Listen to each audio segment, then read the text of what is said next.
Tu fais attention à ce que tu manges, mais ton poids bouge pas. T'as coupé les desserts. T'as enlevé ton sucre de ton petit café. Tu bois même plus de Coke. T'achètes pas de yogourt trop sucré. Et en plus de ça, t'as coupé le pain multigrain. Et pourtant, ton poids bouge pas. Tu te sens encore ballonné, fatigué après tes repas. T'as des fringales à 3 heures de l'après-midi comme si ton corps te jouait un tour. Puis là, tu te demandes, mais qu'est-ce que je fais de pas correct? Ça te dit quelque chose? La vérité, c'est que le problème, c'est peut-être pas toi, c'est peut-être le sucre qui est caché, celui que tu goûtes même pas, celui qui se déguise dans presque tous les aliments dits santé. Et d'ici la fin de cette vidéo, je vais te montrer pourquoi ce sucre-là sabote notamment ta perte de gras et en même temps te fait augmenter ton inflammation. Mon nom, c'est Yohan Ménard, professionnel de la santé, auteur du livre best-seller, livre Quel régime choisir qu'on a expédié à plus de 40 000 personnes à travers le Québec, propriétaire de Activé, et on a aidé plus de 100 000 personnes à transformer leur silhouette sans faire de diète depuis les 11 dernières années. Et aujourd'hui, je te partage l'un de nos secrets chez Activé. Quand on parle de sucre, la plupart des gens pensent à un muffin, à un beigne ou à une canette de Coke. Mais en réalité, le sucre qu'on avale chaque jour, il vient presque jamais de là.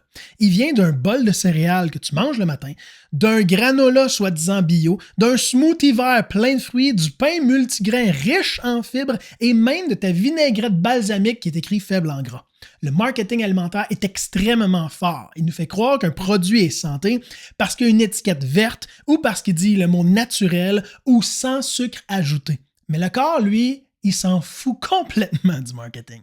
Il réagit à une chose, le sucre qui est dans ton sang. Tu le sais, j'adore ça faire des graphiques pour que ça soit le plus simple possible. Donc, on va regarder à quoi ça ressemble le sucre dans ton sang lorsque tu manges des aliments au fil du temps qui sont plus sucrés. Donc, lorsque tu manges un aliment, ton sucre va être ici à la base. Et si c'est un aliment, disons un pain blanc que tu vas manger, le sucre dans ton sang va augmenter pour ensuite descendre et revenir à la normale. C'est à peu près à ça que ça va ressembler. Donc, chaque fois que tu manges un aliment qui est riche en sucre ou à indice glycémique élevé, ton glucose sanguin va augmenter. Ça ici, c'est le sucre dans ton sang.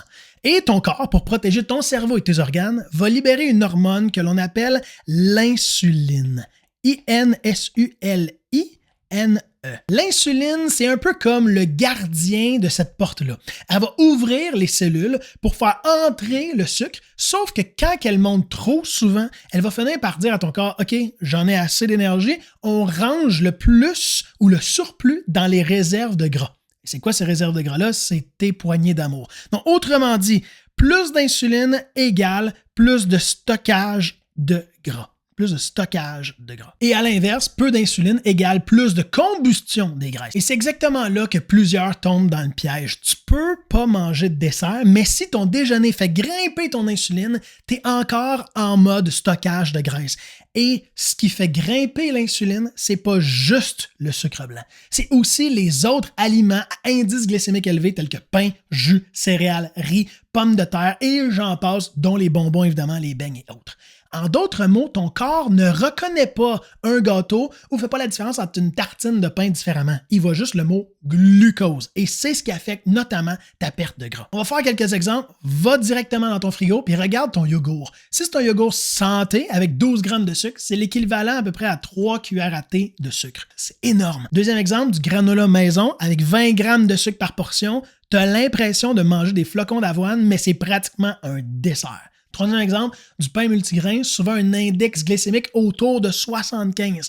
C'est presque le même effet qu'une cuillère de sucre blanc. Autre exemple, ta vinaigrette pour ta salade faible en gras. Pour remplacer le goût du gras, l'industrie va souvent ajouter du sucre, parfois sous des noms assez déguisés tels que sirop de maïs, maltose, jus concentré, dextrose, miel biologique. Et tu sais quoi? Ton pancréas, lui, il lit pas les étiquettes. Il va réagir pareil. Et là, je sais que ça commence à en faire beaucoup, mais je veux que tu retiennes juste une chose. C'est pas la quantité de sucre qui t'empêche d'avancer, c'est aussi la fréquence de tes pics d'insuline qui t'empêche d'avancer. Même un petit excès répété plusieurs fois par jour va garder ton corps toujours en mode stockage, en permanence.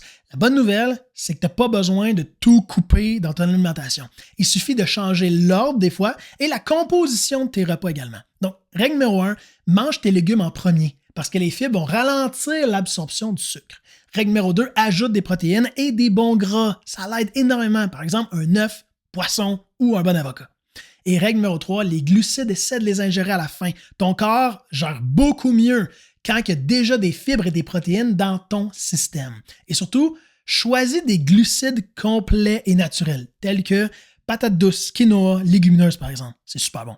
Et si tu aimes les smoothies, fais-les avec plus de protéines puis peut-être un petit peu moins de fruits. Et si tu veux un peu de sucre, choisis-le de manière consciente. Un fruit entier avec un peu de noix, pas de sucre liquide, etc., etc. Donc, oublie les boissons gazeuses. Ce genre d'ajustement-là, c'est exactement ce qu'on enseigne dans notre bootcamp Perds 5 livres en 7 jours, sinon tu es remboursé. Si jamais tu ne l'as jamais fait, va regarder un œil dans ma description, ça pourrait peut-être t'intéresser. Parce que ce qu'il faut retenir, c'est qu'il ne faut pas que tu t'imposes une diète. On va apprendre à parler le langage de ton corps, à calmer ton insuline, à relancer ton métabolisme et à rétablir l'équilibre de ton microbiote intestinal. Donc, si tu te reconnais là-dedans, que tu sens que tu as beau faire attention, mais que ton corps répond jamais comme il répondait auparavant, ben, je t'invite peut-être à cliquer sur ce lien-là. Cela étant dit, c'est pas ton âge le problème, c'est pas ton métabolisme des fois le problème, c'est peut-être juste le sucre caché qui te ment depuis les années ou que tu n'as jamais pu bien percevoir. Si tu as eu de la valeur dans cette vidéo-là, n'hésite pas à t'abonner et on se reparle dans une prochaine capsule vidéo.